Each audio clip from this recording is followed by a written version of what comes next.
Chapter 11. The time now approached for Lady Russell's return. The day was even fixed, and Anne, being engaged to join her as soon as she was resettled, was looking forward to an early removal to Kellynch, and beginning to think how her own comfort was likely to be affected by it. It would place her in the same village with Captain Wentworth, within half a mile of him. They would have to frequent the same church, and there must be intercourse between the two families. This was against her, but on the other hand, he spent so much of his time at Uppercross that in removing thence she might be considered rather as leaving him behind than as going towards him. And, upon the whole, she believed she must, on this interesting question, be the gainer, almost as certainly as in her change of domestic society, in leaving poor Mary for Lady Russell. She wished it might be possible for her to avoid ever seeing Captain Wentworth at the Hall. Those rooms had witnessed former meetings which would be brought too painfully before her. But she was yet more anxious for the possibility of Lady Russell and Captain Wentworth never meeting anywhere. They did not like each other, and no renewal of acquaintance now could do any good. And were Lady Russell to see them together, she might think that he had too much self-possession, and she too little. These points formed her chief solicitude in anticipating her removal from Uppercross, where she felt she had been stationed quite long enough. Her usefulness to little Charles would always give some sweetness to the memory of her 2 months' visit there, but he was gaining strength apace, and she had nothing else to stay for. The conclusion of her visit, however, was diversified in a way which she had not at all imagined. Captain Wentworth, after being unseen and unheard of at Uppercross for 2 whole days, appeared again among them to justify himself by a relation of what had kept him away. A letter from his friend, Captain Harville, having found him out at last, had brought intelligence of Captain Harville's being settled with his family at Lyme for the winter, of their being therefore, quite unknowingly, within 20 miles of each other. Captain Harville had never been in good health since a severe wound which he received 2 years before, and Captain Wentworth's anxiety to see him had determined him to go immediately to Lyme. He had been there for 24 hours.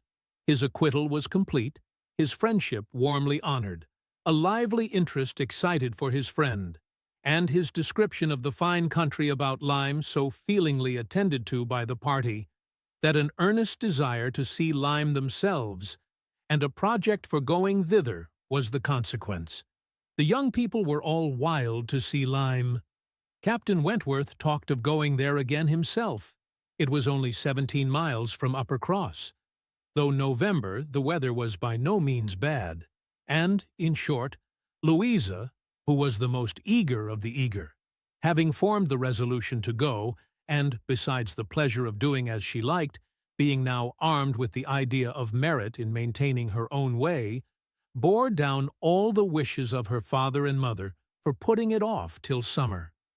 And to Lyme they were to go, Charles, Mary, Anne, Henrietta, Louisa, and Captain Wentworth. The first heedless scheme had been to go in the morning and return at night. But to this Mr. Musgrove, for the sake of his horses, would not consent. And when it came to be rationally considered, a day in the middle of November would not leave much time for seeing a new place, after deducting 7 hours, as the nature of the country required, for going and returning.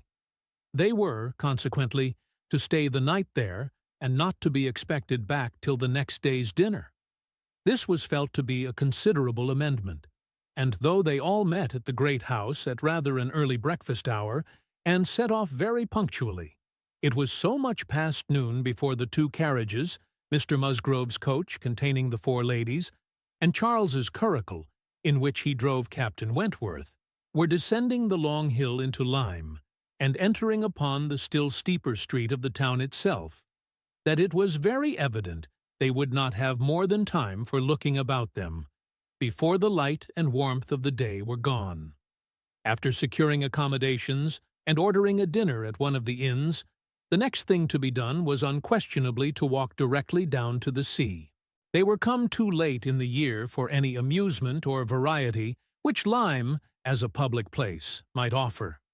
The rooms were shut up, the lodgers almost all gone, scarcely any family but of the residents left, and, as there is nothing to admire in the buildings themselves, the remarkable situation of the town, the principal street almost hurrying into the water, the walk to the Cobb, skirting round the pleasant little bay, which, in the season, is animated with bathing machines and company.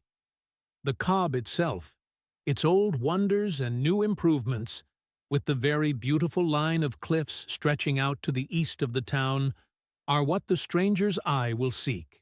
And a very strange stranger it must be, who does not see charms in the immediate environs of Lyme, to make him wish to know it better.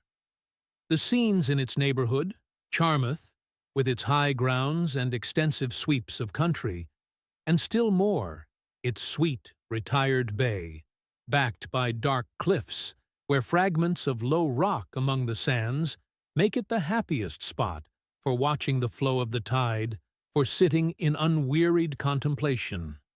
The woody varieties of the cheerful village of Up Lyme, and, above all, Pinny, with its green chasms between romantic rocks, where the scattered forest trees and orchards of luxuriant growth declare that many a generation must have passed away since the first partial falling of the cliff prepared the ground for such a state, where a scene so wonderful and so lovely is exhibited, as may more than equal any of the resembling scenes of the far-famed Isle of Wight.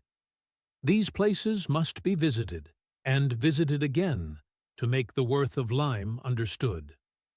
The party from Uppercross, passing down by the now deserted and melancholy-looking rooms, and still descending, soon found themselves on the seashore, and lingering only, as all must linger, and gaze on a first return to the sea, whoever deserved to look on it at all, proceeded towards the Cobb, equally their object in itself, and on Captain Wentworth's account. For in a small house, near the foot of an old pier of unknown date, were the Harvilles settled. Captain Wentworth turned in to call on his friend. The others walked on, and he was to join them on the Cobb. They were by no means tired of wondering and admiring, and not even Louisa seemed to feel that they had parted with Captain Wentworth long, when they saw him coming after them, with 3 companions, all well known already, by description, to be Captain and Mrs. Harville, and a Captain Benwick, who was staying with them. Captain Benwick had some time ago been first lieutenant of the Laconia, and the account which Captain Wentworth had given of him, on his return from Lyme before, his warm praise of him as an excellent young man and an officer whom he had always valued highly, which must have stamped him well in the esteem of every listener, had been followed by a little history of his private life, which rendered him perfectly interesting in the eyes of all the ladies. He had been engaged to Captain Harville's sister, and was now mourning her loss. They had been a year or two waiting for fortune and promotion. Fortune came, his prize money as lieutenant being great. Promotion, too, came at last, but Fanny Harville did not live to know it. She had died the preceding summer while he was at sea. Captain Wentworth believed it impossible for man to be more attached to woman than poor Benwick had been to Fanny Harville, or to be more deeply afflicted under the dreadful change.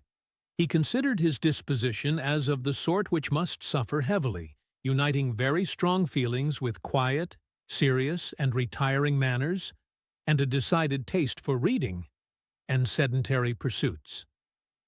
To finish the interest of the story, the friendship between him and the Harvilles seemed, if possible, augmented by the event which closed all their views of alliance, and Captain Benwick was now living with them entirely. Captain Harville had taken his present house for half a year, his taste and his health and his fortune all directing him to a residence inexpensive and by the sea, and the grandeur of the country and the retirement of Lyme in the winter appeared exactly adapted to Captain Benwick's state of mind. The sympathy and goodwill excited towards Captain Benwick was very great. And yet, said Anne to herself, as they now moved forward to meet the party. "He has not, perhaps, a more sorrowing heart than I have. I cannot believe his prospects so blighted forever. He is younger than I am, younger in feeling, if not in fact, younger as a man. He will rally again and be happy with another." They all met and were introduced. Captain Harville was a tall, dark man, with a sensible, benevolent countenance, a little lame, and from strong features and want of health, looking much older than Captain Wentworth. Captain Benwick looked and was the youngest of the three, and, compared with either of them, a little man. He had a pleasing face and a melancholy air, just as he ought to have, and drew back from conversation. Captain Harville, though not equaling Captain Wentworth in manners, was a perfect gentleman, unaffected, warm, and obliging. Mrs. Harville, a degree less polished than her husband, seemed, however, to have the same good feelings, and nothing could be more pleasant than their desire of considering the whole party as friends of their own, because the friends of Captain Wentworth, or more kindly hospitable than their entreaties for their all promising to dine with them. The dinner, already ordered at the inn, was at last, though unwillingly, accepted as the excuse, but they seemed almost hurt that Captain Wentworth should have brought any such party to Lyme, without considering it as a thing of course that they should dine with them. There was so much attachment to Captain Wentworth in all this, and such a bewitching charm in a degree of hospitality so uncommon, so unlike the usual style of give-and-take invitations and dinners of formality and display, that Anne felt her spirits not likely to be benefited by an increasing acquaintance among his brother officers. "These would have been all my friends," was her thought, and she had to struggle against a great tendency to lowness.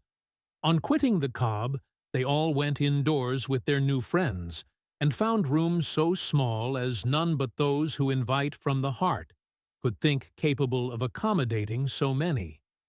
Anne had a moment's astonishment on the subject herself, but it was soon lost in the pleasanter feelings which sprang from the sight of all the ingenious contrivances and nice arrangements of Captain Harville, to turn the actual space to the best account, to supply the deficiencies of lodging-house furniture, and defend the windows and doors against the winter storms to be expected. The varieties in the fitting up of the rooms, where the common necessaries provided by the owner, in the common indifferent plight, were contrasted with some few articles of a rare species of wood, excellently worked up, and with something curious and valuable from all the distant countries Captain Harville had visited, were more than amusing to Anne. Connected as it all was with his profession, the fruit of its labors, the effect of its influence on his habits, the picture of repose and domestic happiness it presented, made it to her a something more or less than gratification. Captain Harville was no reader, but he had contrived excellent accommodations and fashioned very pretty shelves for a tolerable collection of well-bound volumes, the property of Captain Benwick. His lameness prevented him from taking much exercise, but a mind of usefulness and ingenuity seemed to furnish him with constant employment within. He drew, he varnished, he carpentered, he glued, he made toys for the children, he fashioned new netting needles and pins with improvements, and if everything else was done, sat down to his large fishing net at one corner of the room.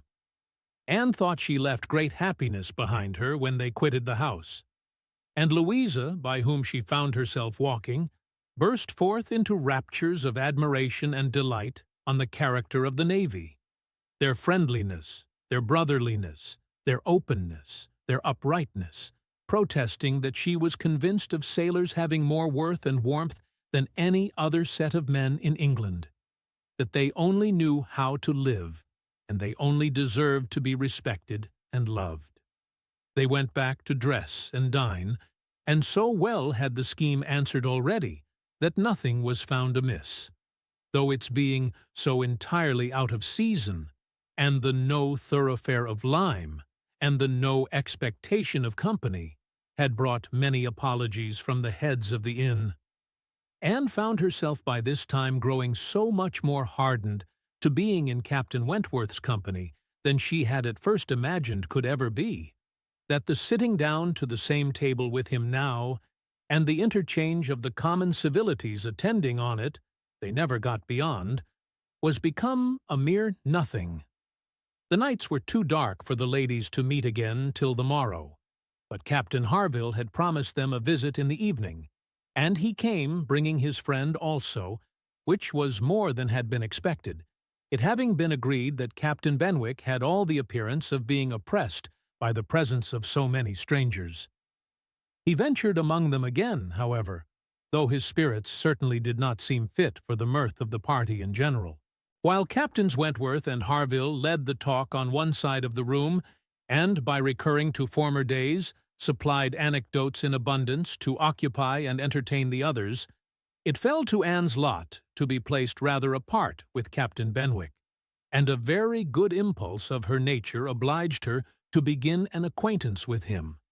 He was shy and disposed to abstraction, but the engaging mildness of her countenance and gentleness of her manners soon had their effect, and Anne was well repaid the first trouble of exertion.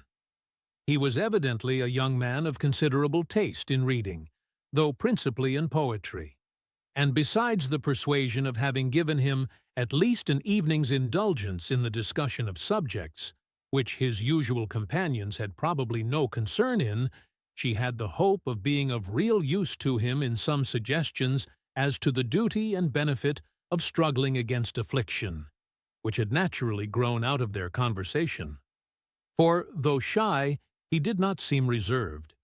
It had rather the appearance of feelings glad to burst their usual restraints, and having talked of poetry, the richness of the present age, and gone through a brief comparison of opinion as to the first-rate poets, trying to ascertain whether Marmion or the Lady of the Lake were to be preferred, and how ranked the Giaour and the Bride of Abydos, and moreover, how the Giaour was to be pronounced, he showed himself so intimately acquainted with all the tenderest songs of the one poet, and all the impassioned descriptions of hopeless agony of the other. He repeated, with such tremulous feeling, the various lines which imaged a broken heart, or a mind destroyed by wretchedness, and looked so entirely as if he meant to be understood, that she ventured to hope he did not always read only poetry, and to say that she thought it was the misfortune of poetry to be seldom safely enjoyed by those who enjoyed it completely, and that the strong feelings which alone could estimate it truly were the very feelings which ought to taste it but sparingly.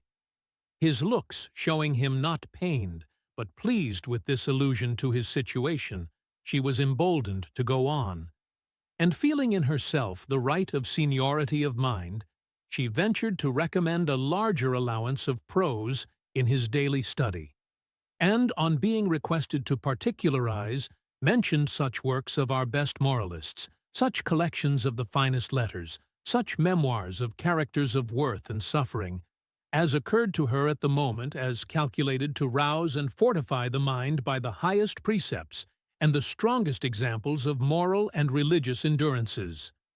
Captain Benwick listened attentively and seemed grateful for the interest implied, and though with a shake of the head, and sighs which declared his little faith in the efficacy of any books on grief like his, noted down the names of those she recommended, and promised to procure and read them. When the evening was over, Anne could not but be amused at the idea of her coming to Lyme to preach patience and resignation to a young man whom she had never seen before, nor could she help fearing, on more serious reflection, that, like many other great moralists and preachers, she had been eloquent on a point in which her own conduct would ill bear examination.